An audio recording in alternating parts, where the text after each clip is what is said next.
pasado, pues tenemos que pedir excusas, ¿verdad? Maestra Rosalía Sosa. Se pasó del 60. Que de verdad que no pudimos hacer acopio con tiempo del área femenina para que estuvieran, bueno, pero lo importante es que ustedes suplen ese componente desde el público. La Fundación Justicia y Transparencia, conjuntamente con la Facultad de Ciencias Jurídicas y Políticas de la UAS, en la persona pues de la vicedecana Rosalía Sosa, y de igual forma pues también Adonis Martín, quien es el director de la Escuela de Ciencias Políticas.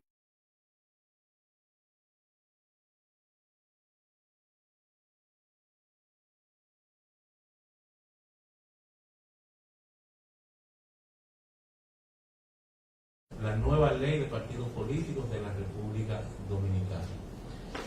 Van a estar pues compartiendo este espacio en calidad pues de expositores el profesor, el abogado Marcos Cruz, quien es pues en la actualidad un testigo de sección de lo que ha sido todo este proceso, en el rol que le ha correspondido jugar no solamente como estudioso de esta materia, sino en su calidad de asesor de la Cámara de Diputados de la República Dominicana, y por qué no también pues de primera mano pues manejando el tema desde el Tribunal Superior Electoral, pues donde también comparte la función de suplente del presidente del referido tribunal. De igual forma pues estará con nosotros participando también, participaciones breves, picaditas, porque se trata de un panel que no necesariamente va a tener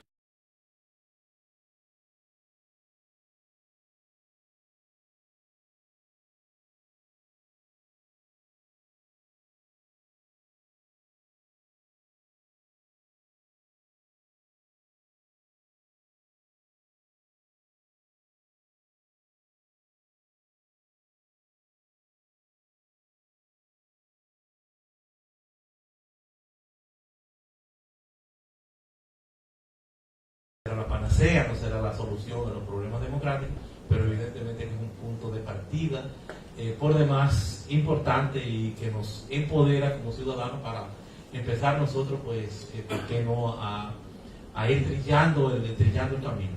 Estará también con nosotros pues, el doctor Ángel López, doctor en Derecho Constitucional, y una persona que desde las líderes políticas pues también ha cultivado el tema, y más aún su tesis doctoral que versó sobre el componente electoral. Es una persona pues autorizada definitivamente para compartir pues también algunas precisiones, algunas observaciones con relación a el referido tema.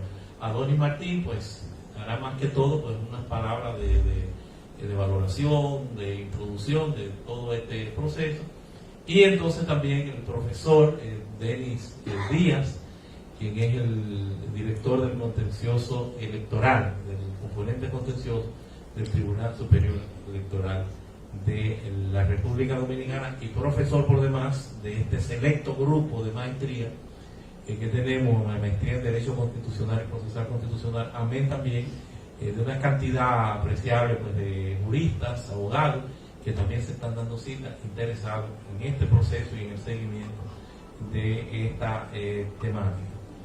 Son ellos quienes pues estarán compartiendo con nosotros, un servidor, Trajano Potentini, que presido pues en la Fundación Justicia y Transparencia, y que de igual forma pues también coordino el máster en Constitucional y Derecho Procesal Constitucional. Yo brevemente lo que puedo decirle es que dentro de los puntos a considerar desde mi óptica, que yo entiendo que en lo sucesivo deberán ser parte de ese menú, de ese juego, de ese seguimiento, de esa sostenida discusión, porque estamos hablando de la ley que viabiliza, que posibilita lo que sería el acceso al ejercicio al poder, es donde están las referidas, las diversas pautas y reglas que en lo sucesivo pues serán del interés general, del interés nacional, por lo que supone en términos del acceso al poder. Y como vamos a ver, nos vamos a encontrar y vemos ya como el periodismo nacional, con esa capacidad, con esa responsabilidad que tienen en términos democráticos, pues empiezan desde ya a ir desvelando algunas falencias, algunas debilidades que no hay duda tiene la ley. Yo lo que digo sí que es mejor que lo que hemos tenido y que es una hipótesis de trabajo que nos permitirá irla perfeccionando, irla mejorando, y que ya hay, están las instancias de rigor del lugar para darle el desarrollo que demanden las circunstancias, como lo será en el orden legislativo, si pudiéramos considerar por algún proceso de algún cambio posteriormente, que lo irá pues develando la propia realidad, el día a día, la aplicación, como fue el caso del Código Procesal Penal de la República Dominicana, que vimos que unos años después, en el 2015, pues hubo que producir una reforma sobre el particular.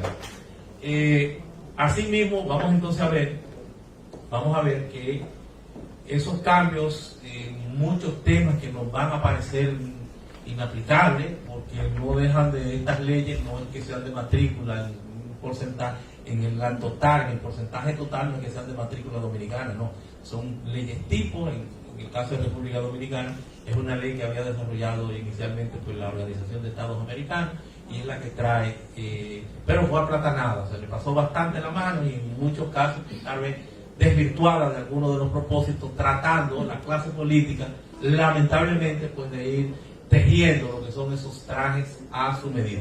Pero lo que no hay duda es que necesita en lo adelante, para superar muchos de esos escollos, muchos de esos problemas, y es una propuesta que desde ya nosotros planteamos, necesita de un desarrollo no solamente legislativo, eventualmente hasta jurisprudencial, con las vías que demandan las posibilidades, como es el Tribunal Constitucional, como serían los jueces, de todo el esquema, de todo el sistema, a través de lo que es la excepción de inconstitucionalidad por vía difusa. Todos esos componentes pues podrán posibilitar que se vaya pues trabajando, y por qué no también por vías reglamentarias en la Junta Central Electoral, que tiene esta capacidad, y también el propio Tribunal Superior Electoral, que tiene la capacidad en algunos puntos que le tocan a esta ley.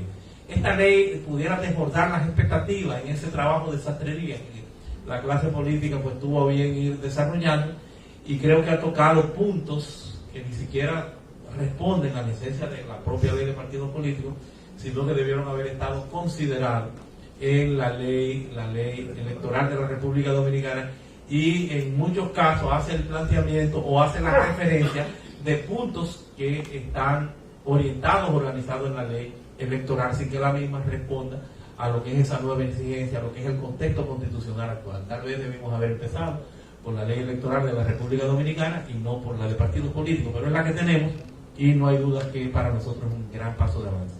Y yo lo que sí quiero, pues ya para que puedan ustedes entrar en materia, lo que sí quiero dejar es, como propuesta, el que la reglamentación base inicial no debe ser de parte de la Junta Central Electoral. Yo creo que sí, que esa capacidad reglamentaria de Junta Central Electoral, del propio Tribunal Superior Electoral, deberá explayarse en su oportunidad, en su momento, para aquellos aspectos que queden fuera de lo que es ese entorno sistémico que debe dar una reglamentación en conjunción o en coordinación con la propia Junta Central Electoral, con los partidos políticos, y por qué no, a partir o a través de lo que es el Poder Ejecutivo. O sea, un reglamento, una reglamentación en principio base, una reglamentación para la implementación de la ley. O sea, un reglamento de aplicación de la ley. No permitir posiblemente que siga explayando, que siga profundizando esa discrecionalidad que tiene la Junta Central Electoral, que si empieza a segmentar por parte la reglamentación de los diversos aspectos, va a tener el inconveniente de que no responderá a la técnica de la codificación de manera armónica, sistémica, de un reglamento en su conjunto para la ley, sino que lo haría entonces segmentado por pedazos, uno de filiación, uno de primaria, y tendríamos entonces, estimo yo, muchos inconvenientes, y por qué no, aparte de esos muchos inconvenientes, también lo que se viene planteando a nivel de esa discrecionalidad y de ese escepticismo que por la falta de institucionalidad arropa a los dominicanos a la hora de Junta Central o cualquier otro órgano estar entonces haciendo una labor que no responda a la esencia de la democracia, que necesariamente lo es el Congreso Nacional, que es quien corresponde en los términos del artículo 4 de la Constitución esa capacidad de legislar. Yo creo que debe haber, fuera del Congreso, que ya pues ha desarrollado lo que es la ley, yo creo que debe haber entonces un reglamento general de aplicación que tenga pues una duración permanente, constante en el tiempo, y que luego de esa reglamentación aquellos temas, aquellos tópicos que tengan entonces que ser en una especie de subreglamentación, si se quiere, porque fíjense que la Junta normalmente reglamenta, resoluta en ocasión de una situación singular, particular, para un periodo de tiempo determinado, pero aquí se necesita una reglamentación base para la implementación o aplicación de esa ley. Por eso yo suscribo esa parte y la vamos a exponer, la vamos a presentar, de que hay una reglamentación, como pasa con el resto de las leyes, general para la ley, y que ya lo que se vaya sucediendo y que eventualmente necesite ser parte de una reglamentación particular por parte de la Junta, bueno, que en los términos de la Constitución pues, utiliza su capacidad reglamentaria como el propio Tribunal Constitucional. Entonces yo lo que quiero es, y es por eso que la Fundación, conjuntamente con la Facultad de Ciencias Jurídicas y Políticas de la UAS, en la Escuela de Ciencias Políticas, pues abre este espacio que seguirá profundizando, seguirá llevando por toda la geografía nacional ese proceso de socialización, de conocimiento de esta temática en interés pues, de ir produciendo los insumos en esa construcción que requieren ese desarrollo que en todos los niveles doctrinal necesita esta nueva realidad constitucional, democrática, de las ciencias políticas, que no hay duda que es algo pues por demás novedoso. Yo voy ahora pues a pasarle la palabra al director de Ciencias Políticas de la Universidad Autónoma de Santo Domingo, a Adonis Martín, con unas breves reflexiones para entonces posteriormente entrar ya con lo que son las ponencias. Vamos a aplaudir al profesor.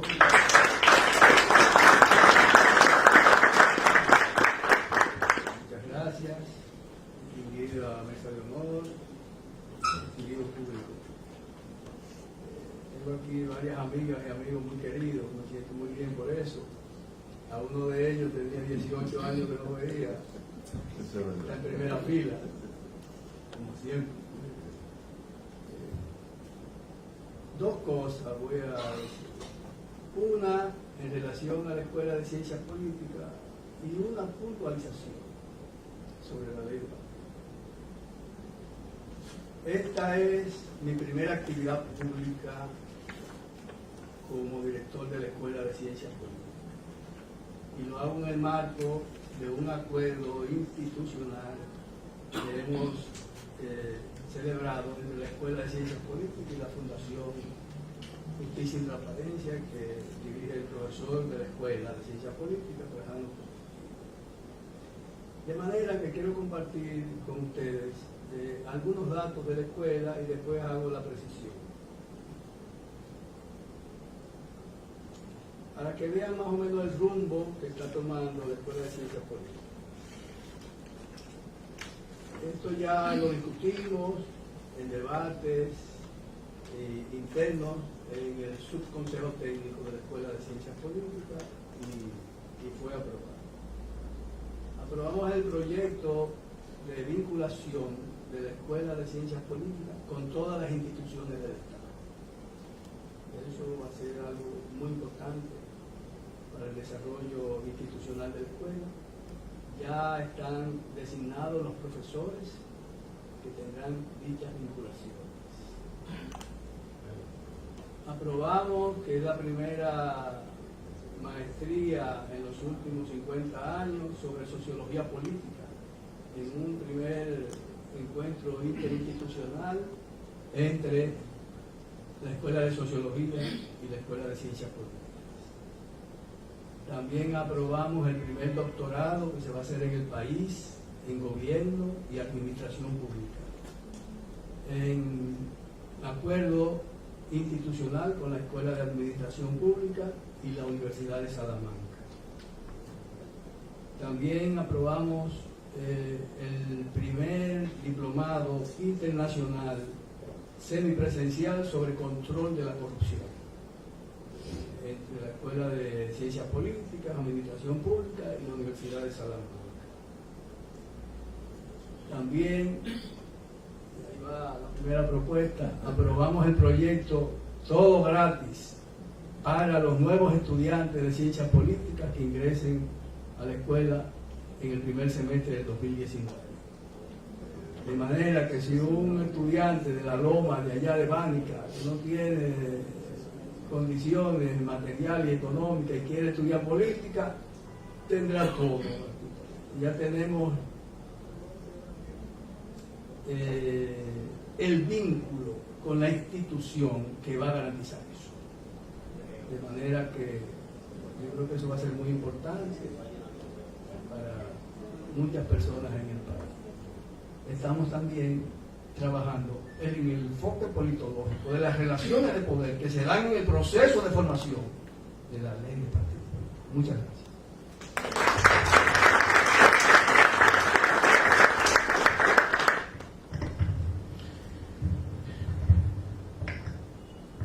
Ahora le pasamos la palabra a Ángel Roca para que demos inicio formal ya al panel, agotando pues su turno. Como yo soy pequeño, déjenme poner de pie porque esta mesa es un poquito más alta de lo que yo puedo.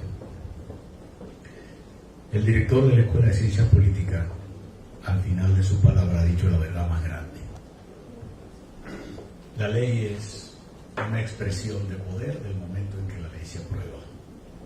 Empieza de una manera, la sociedad la exige, pero al final la norma la dictan los que controlan los poderes públicos. Así ha sido y así será. Por eso los poderes públicos tienen que mejorar su calidad para que expresen el sentimiento de la sociedad. Pero es un proceso en nuestro país, en ese proceso apenas empieza. Nosotros somos un país de una cultura dictatorial que ha recientemente ingresado de manera abrupta a la constitucionalidad. Y hasta el chinero de la esquina da una cátedra de derecho constitucional. Y la verdad es que no tenemos ningunos expertos en derecho constitucional, o tenemos ya ahora muy pocos. De hecho, ni siquiera los miembros del Tribunal Constitucional habían estudiado derecho constitucional, ninguno. En consecuencia, estamos haciendo, como decía Machado, camino al andar. Al andar se hace camino. Lo que hay que ver es lo que dice Machado de al volver la vista atrás. Esta ley que tenemos ahora, que es una expresión de la realidad política del Congreso en este momento. Esta ley se discutió de ella no solo los antecedentes de los anteproyectos que ya llevaban 20 años, sino una sentencia de la Suprema Corte de Justicia. La pregunta que tendríamos que hacernos en un lugar para preguntas, una maestría es para preguntas, es si la cosa constitucional juzgada vincula a los poderes públicos. Porque la sentencia de la Suprema la dictó como Corte Constitucional en el año 2005, mediante el poder concentrado. Y si ustedes se sientan a ver el ratio de acidandi de esa decisión, van a encontrar que todos los artículos invocados en esa oportunidad por la Suprema Corte de Justicia para declarar la inconstitucionalidad de las primarias, porque fue la inconstitucionalidad de las primarias y la inconstitucionalidad de que las organizara la Junta Central Electoral lo que decidió la Suprema entonces. Todos los elementos, los tres elementos esenciales del ratio de acidandi están vigentes en nuestra Constitución actual. Fueron copiados iguales. No lo vamos a hacer esta noche porque en la brevedad del tiempo apenas vamos a comentar algunas cuestiones de la ley. Cuando Potentini me llamó para hablarme de la ley, yo recordé mis tiempos cuando estudié Ciencias Políticas en la Universidad de Salamanca, por lo que me encanta que estén trabajando en la UAS en Ciencias Políticas con la Universidad de Salamanca. La Universidad de Salamanca tiene la mejor escuela de ciencias políticas de Europa y es sobre todo la mejor en estudios de los sistemas políticos de América Latina y es la que publica más estudios sobre los partidos políticos en América Latina. Pues cuando me hablaba Potentini, después de discutir tanto, tiene tantos defectos que me pareció la peor ley posible. Cuando Potentini me habló de la ley, dije, pero tenemos ley. Ya al menos tenemos algo hecho que cuestionar. Antes no teníamos nada. En consecuencia, quienes hayan hecho posible este adefesio legal, yo los felicito. Porque ahora ya tenemos algo con que recurrir a los órganos constitucionales para procurar mejorarlo. Y en discusiones como esta podemos ir consiguiendo mejorías, algunas de ellas a través del poder reglamentario de la ley. Aquí vamos a otra aberración, porque esta ley regula aceptablemente lo que es un partido nacional. Movimiento. No, un partido. Los partidos son nacionales. Pero entonces te va a las agrupaciones que le da carácter provincial cuando nosotros en la legislación no tenemos organizaciones provinciales, las organizaciones son de carácter municipal. Bueno, pero supongamos que se organiza para llevar candidatos al Congreso. Senador y diputados. Y están las agrupaciones municipales, en donde volvemos a un arcaísmo que debimos haber superado. ¿En qué? Tal como dice la ley 275, el partido que no tiene un porcentaje, en este caso el 1, pierde su personería jurídica. Pero si saca un regidor que se saca con 150 votos, mantiene la personería jurídica. Es una locura.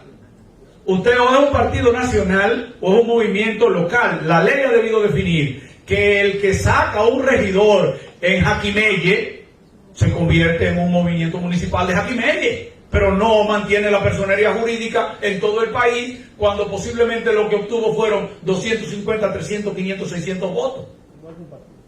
No corregimos eso. Pero no corregimos otra cosa.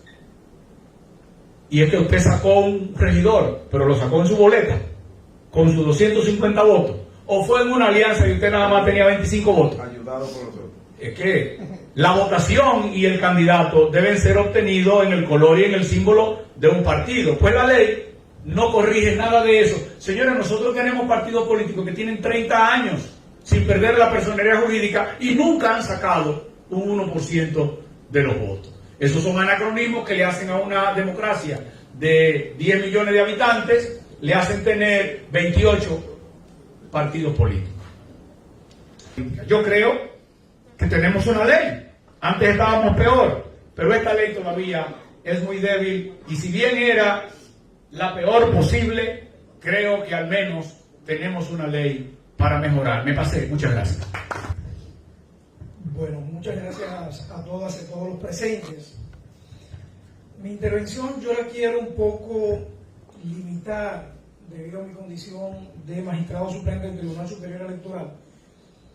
Por eso no me voy a poder referir en términos valorativos como lo ha hecho el doctor Ángel Locua. Y en mi caso, que quisiera más bien un poco referirme en términos de crítica constructiva a algunos aspectos de la ley, porque nos tocó trabajar como asesor para este proyecto de ley con la comisión que estuvo trabajando el proyecto en la Cámara de Diputados después que llegó del Senado. Y un poco referirme a esa parte y algunos antecedentes para que pudiéramos un poco entender este proceso. Pero quiero inclusive, antes de iniciar esa parte, un poco tratando de recoger la inquietud principal que ha manifestado el doctor Locua, y en lo cual estamos de acuerdo, es que tenemos ya un instrumento normativo, y esta es la parte más positiva de todo esto. ¿Por qué? Porque hemos estado trabajando prácticamente en ausencia de normas en esto, y fundamentalmente los partidos políticos han estado trabajando con las manos sueltas. Con el caso de la ley de partidos políticos, podríamos decir que en el Congreso los diferentes actores sociales de la vida nacional no se dejaron sentir realmente con los actores políticos. La ley de partidos políticos fue lo que ellos estuvieron dispuestos a entregar dentro del control que tradicionalmente se ha ejercido. Lo que ellos estaban dispuestos a entregar. Y entregaron lo menos posible dentro de todo esto. Dentro de lo que fue este proceso, el tema, por ejemplo, de partidos políticos y las definiciones, pasando primero por este tema de las definiciones, nosotros siempre cuestionamos el hecho de que se enfocara la definición de partidos políticos, agrupaciones y movimientos en función de la demarcación territorial. Porque desde el punto de vista de las ciencias políticas, Partidos políticos son todos aquellos que aspiran, obviamente, a alcanzar el poder para llevar a cabo una serie de planes de gobierno, etc. Las agrupaciones y movimientos políticos no necesariamente tienen esas aspiraciones. Pueden tener objetivos meramente que de apoyar una determinada idea, de apoyar un determinado proyecto político, pero no necesariamente su interés es ir a ocupar cargos públicos. Aquí lo hemos definido así. Bueno, no, que lo que pasa es que ya la Constitución habla de movimientos y agrupaciones. Bueno, no, pero la Constitución en un momento le da esa connotación en términos de demarcación territorial. Eso perfectamente lo puede hacer la ley.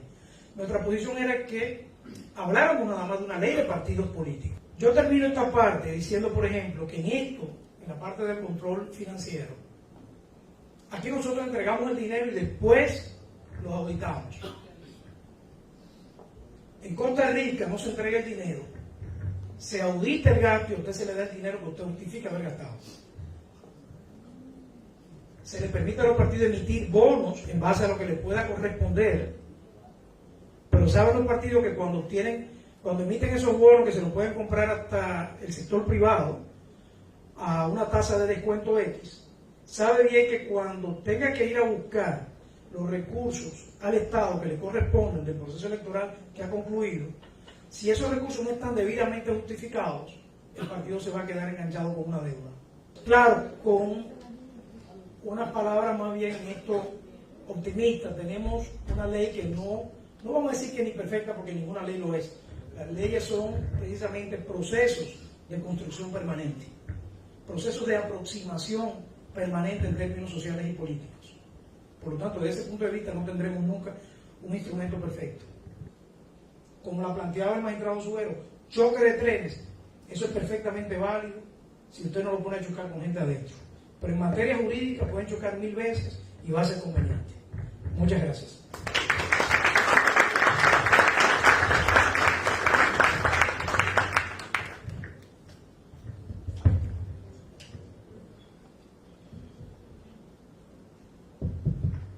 Bueno, buenas noches de nuevo. Creo que debo iniciar agradeciendo a la Fundación Justicia y Transparencia por la invitación y la oportunidad. Y por qué no a mi alma mater en las personas de las autoridades de la facultad, de mi facultad de Ciencias Jurídicas y Políticas, la profesora Rosalía Sosa, vicedecana, y el profesor Adonis Martín, director de la Escuela de Derecho. He dividido mi intervención en dos fases, vamos a decirlo así. Una primera fase recoge los aspectos de la ley que le atribuyen alguna competencia nueva al tribunal. Y una segunda parte, los aspectos que se han incluido en la ley y que de una u otra manera habían sido tratados ya por la jurisprudencia o del Tribunal Superior Electoral o del propio Tribunal Constitucional.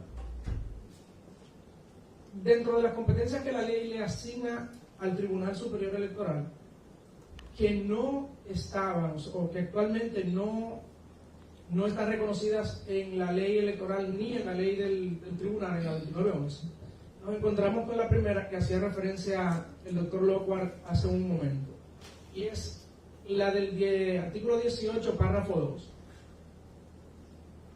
Esto es, si se quiere, una especie de intermedio entre en ocasión de un conflicto de competencias que ya hubo entre la Junta Central Electoral y el Tribunal Superior Electoral.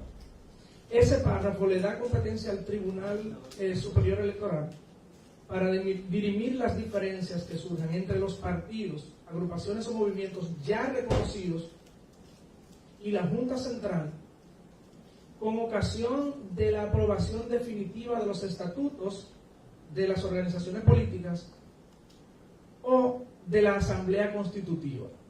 Otro aspecto de la ley, que si se quiere ya había sido tratado por el tribunal, es que regula el derecho a elegir o de cierto modo crea algún contorno, ese derecho a elegir y ser elegible que tienen los miembros y afiliados de los partidos, tanto para los cargos de dirección del partido como a los cargos de elección popular. Ya en la 27-2014 el tribunal había hecho algunos pronunciamientos, sentencia que posteriormente sería confirmada por el Constitucional en su sentencia 531-15. y es aquello de garantizarle a esos militantes, a esos miembros, las posibilidades de acceder a los puestos de dirección o de acceder a la nominación en candidatura conforme a lo que establezcan los estatutos. Y otra, ya para ir terminando, fue el tema de las reservas. Ese aspecto también a mí en lo personal me alegró mucho verlo ahí, la forma en que se estableció lo de las reservas de candidaturas, porque si se quiere fue una réplica de lo que el Tribunal Superior Electoral había dicho en la sentencia 030-2016. Un partido político llama a su militancia y a sus dirigentes a una convención interna para elegir las candidaturas a postular en las elecciones de 2016. Se celebra todo el mundo va, participa, se obtienen las nominaciones y resulta que entonces, luego de celebrado el proceso, entonces se celebran los pactos de alianza. Y entre los pactos de alianza celebrados, había envuelta, entre un pacto, se cedía la candidatura de un ciudadano, se le entregaba a otro partido. Entonces, cuando el ciudadano se percata de que el pacto de alianza publicado en la Junta y aprobado, su candidatura ya no era de él, sino era del partido aliado, se amparó ante el tribunal. Señores, finalmente, más que preguntas, las preguntas yo voy a preferir que puedan reservarse para lo que será un espacio, un compartir breve, y vamos a tener pues, a los expositores aquí, y por eso yo más que preguntas, sé que este público tan selecto pues, está en capacidad de más que preguntas hacer aportes que puedan hacer y que no tengan necesariamente que referirse a un cuestionamiento en particular que posteriormente podemos trabajar. Así que yo quiero, pues la gente que está en condiciones de aportar, de plantear su experiencia, Amado, que sabe mucho, ¿verdad? De buscar, aunque está durmiendo por ahí atrás, Sotolara y otros, que Enrique, que están en el día a día partidario, Galván, en las líderes del ejercicio. Si tienen algún aporte, cualquiera del público, pues para que podamos entonces ya pasar a la parte informar la doctora pues Rosalía Sosa, que también con mucha experiencia, espacio y conocimiento y un gran testigo de excepción de todos estos procesos, incluyendo la de conformación de esta ley durante casi estos 20 años. Así que yo con ustedes pues levantan la mano y entonces procedemos a esa parte. Smerling, para que lleve el... Arrancamos por allá atrás.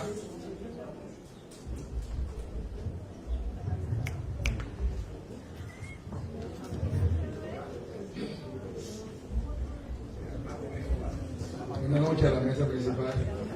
Soy Ciprián Reyes, del Partido Demócrata Dominicano. Mi pregunta orientada al profesor. Yo no vi que la ley contempla lo que tiene que ver con el tema de las alianzas. Y en el caso específico, ¿cómo se establece el tope del dinero que se da en Costa Rica a los partidos políticos? Y la otra pregunta es, en la República Dominicana tenemos partidos que son vitalicios, que son de familia. En esos casos, ¿se la ley contempla algún tipo de suplantación o sustitución? Profesor. Muchas gracias. Vamos a seguir respondiendo las demás preguntas y entonces después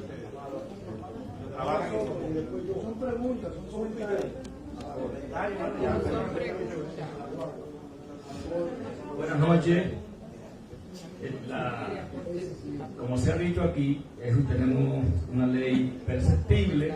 Esas campañas internas que se hacen un año antes de las elecciones, con tanto tiempo de anticipación, generan entonces la dificultad de que los partidos políticos tienen que concurrir a una alianza a ciegas. Cuando ese partido que habrá de personificarla, y me refiero a los partidos que no la personifican, aún no ha hecho elección de su candidato. ¿Y qué es entonces una propuesta electoral? Es un programa de gobierno y un equipo de hombres comprometido con su implementación en el caso de ganar las elecciones. Y se supone que una alianza debe ser programática sobre la base de tener un consenso respecto de ese aspecto. Sin embargo, nos vemos precisados a hacer la alianza a definirla en un momento en que esa cuestión no está definida, por lo que no habrá la posibilidad material entonces de que las alianzas sean programáticas y de principio. Porque tú te estás llegando con un partido político y tú no sabes quién va a ser el candidato y por vía de consecuencia cuál es el programa que va a llevar. Y eso va a generar entonces la solución de un problema, ha generado otro problema para el asunto de la implementación de las alianzas, además de que ahí mismo hay otra dificultad que parece insalvable, y es la cuota de reserva del 20%. Al dinero que usted lleva en la bolsa, el Congreso está transitando hacia una tendencia de cualquierización, donde basta tener dinero. Por eso, ¿cuántos riferos tenemos hoy en el Congreso? O sea, estamos hablando de calidad de representación. Y no significa esto que hay que menospreciarlo porque hagan esa actividad, sino poner de relieve cómo incide el dinero para la conquista de una curul. Parecería, por el costo que tiene conseguir, por ejemplo, una curul, que el precio de la misma solo lo pagarían aquellos que la necesiten para esconderse detrás de ella, y que la gente que se produce su dinero con el dinero honesto no puede competir con esos lavadores. Entonces, esa es la tendencia que tenemos, y ese tipo de cuestión tiene que ser una cuestión a tomarla en serio. Yo me ocupaba, por ejemplo, del tema de la cuota femenina del 40%. Y yo escribía y hice una publicación en un diario digital donde yo pregunto, ¿es un derecho de la mujer o una obligación? Y si cabe el caso de partidos políticos que no pudiera llenar la cuota del 40% de la mujer, ¿qué va a pasar? Porque es irrecibible entonces la lista, ¿verdad? Eso es lo que dice la ley. Y entonces los partidos políticos cuentan con un mecanismo de constreñimiento y coacción para obligar a las mujeres a escribir candidatura hasta la concurrencia de la cuota del 40%. Pero la misma ley no ha establecido una sanción para las mujeres si no llenan la cuota, por lo que es evidente que es un derecho, que no es una obligación. Y entonces me dicen que si yo no cumplo con el 40%, entonces no me admiten la candidatura.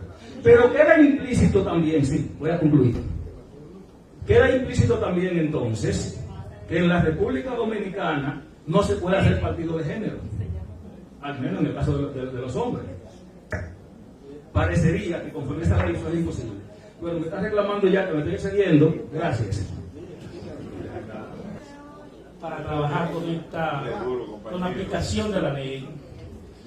La parte que corresponde a las alianzas, esa reserva de ley tiene sus pros y sus contras, porque los partidos políticos tienen que tener gente de la estatura de Vidó Medina, que salió en el 2001 porque tuvo que ponerse a competir con un recién llegado al Partido de la Liberación Dominicana. Ese tipo de gente no está en el Congreso, salvo excepciones. Para eso son las reservas de ley. Las reservas de ley no son para las alianzas. Reserva de ley no implica o es sinónimo de alianza. Las alianzas es para competir, las alianzas es para yo apoyar.